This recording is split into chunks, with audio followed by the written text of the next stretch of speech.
Hey guys, my name is Shakina Padilla. I am a daughter of Christ, and I'm here today to share with you guys my story on how Jesus saved me from drugs, weed, or drug substance, whatever you want to call it. I'm here to share with you guys my testimony. And I'm sorry, I'm standing in front of my TV, so like colors are gonna be changing a lot. So yeah. So basically, it all started a long time ago in 5th grade, where a family member of mine, a cousin, had introduced me to it. Her father, he had one, and I guess like she found it in the trash or something, and like she did it, and then she told me to do it, and then I didn't get hooked on right away. Like I was just like I didn't even think if it was good or bad. Like I just did it. I'm like, okay, here. I did it, and yeah, I forgot about that. Like I didn't think too much about it. So basically, I call it this, that in 5th grade the seed was planted, and then like I myself started watering it more by doing it more. You know, like a tree grows more by you watering it, and if it has strong veins, it's gonna be hard to knock down. So in middle school, 6th grade, I would do it here and there, not heavy. I didn't think too much about it. And you know, in middle school, it's like a trend, all those drug things. You know, it's when like your like hormones are just like so fascinated on like those things that are just bad. And yeah, so I did it. I would do it, and yeah, it wasn't bad. It didn't affect me in any way. Well, I didn't realize that it did. Of course, you know, nicotine is bad for your lungs and stuff like that.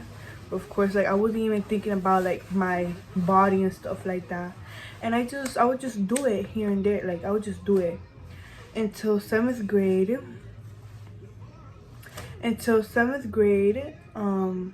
That's when I started getting into more weed, and yeah. So it all started again with that same cousin. She had lived with like a plug.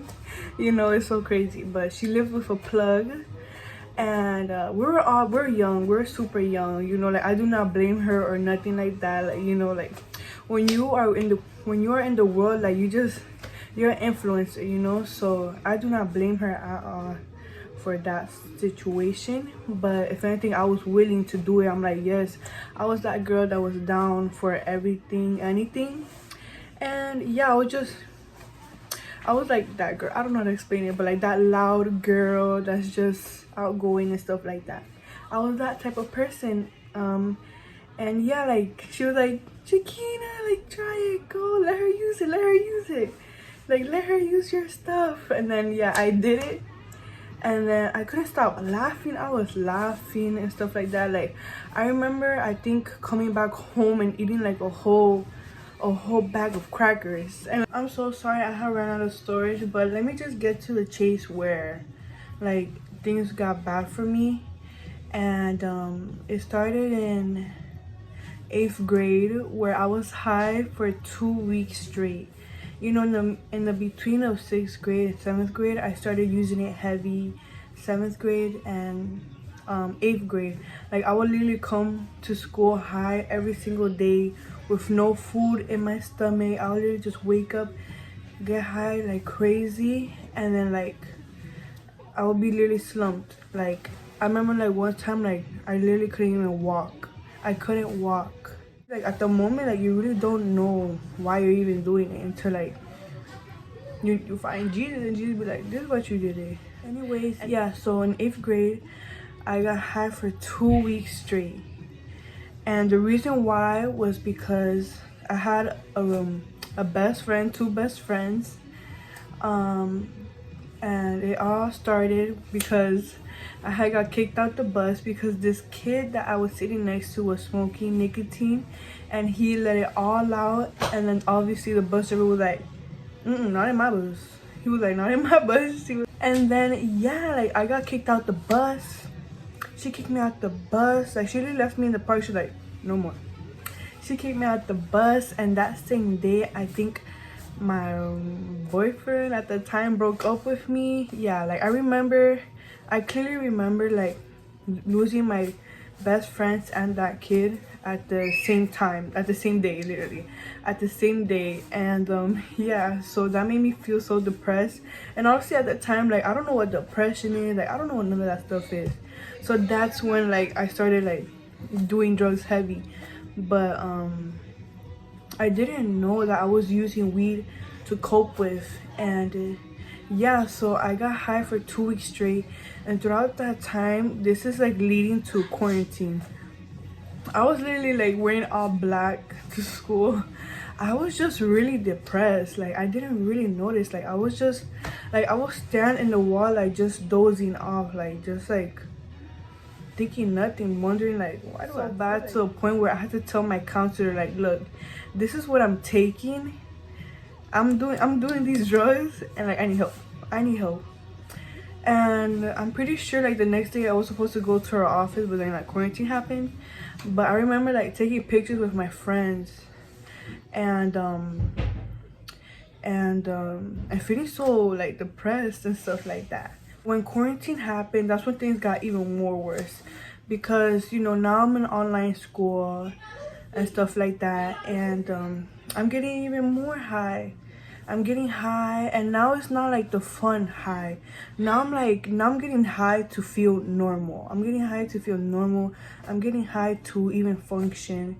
And it wasn't like, I was not even getting munchies. I was not laughing and all that stuff. Like, I was going through it. I just felt really empty. And then further on, I had lost a lot of weight without even realizing it.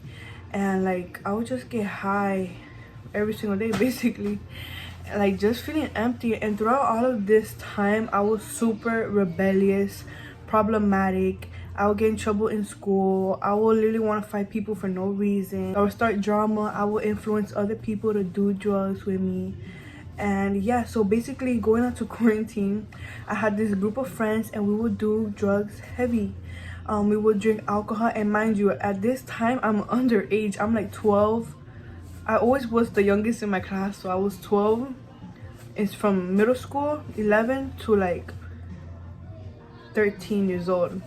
So 11 to 13, I was going through all of this. And yeah, so basically like her mom was never home, and she had alcohol. So of course, like, we would drink alcohol. We would just do worldly things that doesn't glorify God at all.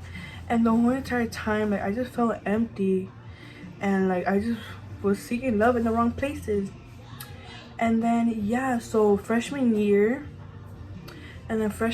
high school, like, I'm going to this new school, and honestly at this point I'm extremely insecure, because this one time that I got high, I looked at myself in the mirror, and I turned to the side, and I was like, I'm so fat. I literally said that to myself, and I was like, I'm so fat. And I go to my room, and then I'm like, and then that's when that started. So I started getting extremely insecure. And throughout that time, like throughout middle school, I never looked at my body and my image and stuff like that. So that really opened a door, and it really affected me strongly. Like, I was super insecure about my body and the way it looked, the shape, my weight, and all of that stuff. And then yeah, so in 9th grade, I'm sorry, I'm moving a lot. So in 9th grade, I was super I had a lot of strong anxiety. I was antisocial, and this is literally all because of weed. Weed literally destroyed my life, you know, because I was like an outgoing person. You know, in elementary I was super like a butterfly. I was super outgoing, active, and stuff like that. And then yeah, so basically I felt so empty. My heart felt broken all the time. I literally felt like if I had like a gunshot in my heart. And my school is close from where I live, so I could go to school walking and come back. So I remember walking back from school and feeling so empty. Like, the best way I could describe it is a dead zombie walking. That's literally how I felt, like a zombie. And also at this time, I was also extremely insecure, because I was always called a bummy. Oh, you're a bummy, you're a bummy, you're a bummy. And guess what? I didn't realize this until like a while ago. Literally not, I didn't realize this for a long time. And it's that my username, my Instagram username was Kina looking like a bummy. That used to be my old Instagram, Kina, because they will always call me Shakina, short, Kina for short. And they'll be like, oh, Kina, Kina, Kina, Kina, Kina. So I changed my username, Kina looking like a bummy. So guess what? That username literally like manifested itself, because the people around me, well, this specific person around me would always call me a bummy, and that made me feel so bad. And I'm like that really break my heart. Like, like, don't call me a bummy, you know, like that stuff hurts, you know, because I was a bummy, you know. I wouldn't do nothing but get high all day. And then yeah, I got extremely white. Like I got white, like scary white. Like I got scary white. And then yeah, like I didn't know that username that I put literally manifested itself. So I'm like, I rebuke that name of Jesus. I do not look like a bummy in the name of Jesus. So yeah, I'm like, wow, like I did not know that. Sorry, my phone keeps on running out of stories. So basically what led me to Christ is that in 9th grade, since my house is close to a school that I used to go to, I would walk to school and I walk back, and I remember feeling so empty, like in the inside, while I was walking back from school. Like I literally felt like I had a hole in my heart. I felt just like an empty vessel, and I remember like just feeling so empty, and the best way I could describe it is as a dead zombie, like a Walking Dead zombie, or like The Walking Dead, literally The Walking Dead. Like that was literally me. I told the air, and obviously God heard me. So I was like, you know what, whatever comes my way, I'm gonna see what I'm gonna do with it. And if it's good, I'll take it, and if it's bad, I'll leave it. And then yeah, so then I ended up meeting this guy, that he was like a Christian, like he grew up in the church and stuff like that, and he was also in his journey with God. And then I started dating him, and then he basically introduced me who Christ was, and like they really like led me to Jesus, spirit. Like they showed me like the spirit of God. Like I don't know what they do, but like I met the spirit of God, and the spirit of God made himself known to me. He made himself known that I was never alone, and through all of this, and that he forever loved me. And I was so broken, and I was so broken to the point where I was like, you know what, Jesus, like I heard Jesus, I'm like, yeah, that's what I need. Yeah, that's what I need. That's what I was been looking for. And then yeah, so I was like, you know what, I give up everything to follow God. So it was easy for me to, in a way, for me to let go everything, you know. Obviously I had to get out of my comfort zone, and like texting people like, no, I can't hang out with you anymore, we can't be friends and stuff like that, because those obviously like people around you are gonna influence you for either good or bad. And yeah, so basically meeting him led me to Christ. Like he introduced me to Christ, and yeah, I gave my life to God. And obviously like a journey, and your journey is never gonna be perfect. Of course I had my ups and downs, but it led me to where I am now. And now I do not smoke, I do not drink, I do not do none of that stuff, and I feel more alive than I ever been. Like I feel alive, like I feel alive. Got baptized and everything. Literally I gave my life to God, not knowing what I was getting myself into. I was like, you know what, I'm gonna give this a try, and I'm gonna see how it goes.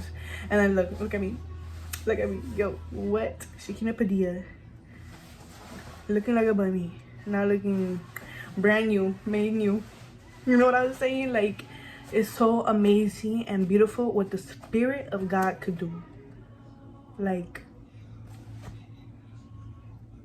I have no connections. Like I could talk about my past self boldly, with no embarrassment, with no shame, because Jesus, like he set me apart from that girl. Like I don't even know her. I don't know that girl. I do not know her. Y'all call her Kina. My name is Shakina, okay? Period. No, but for real, like I do not know that girl. Like I could say my testimony without shedding not one tear, because Jesus already healed me. Jesus healed me. Jesus redeemed me. Like I have no connection with that person.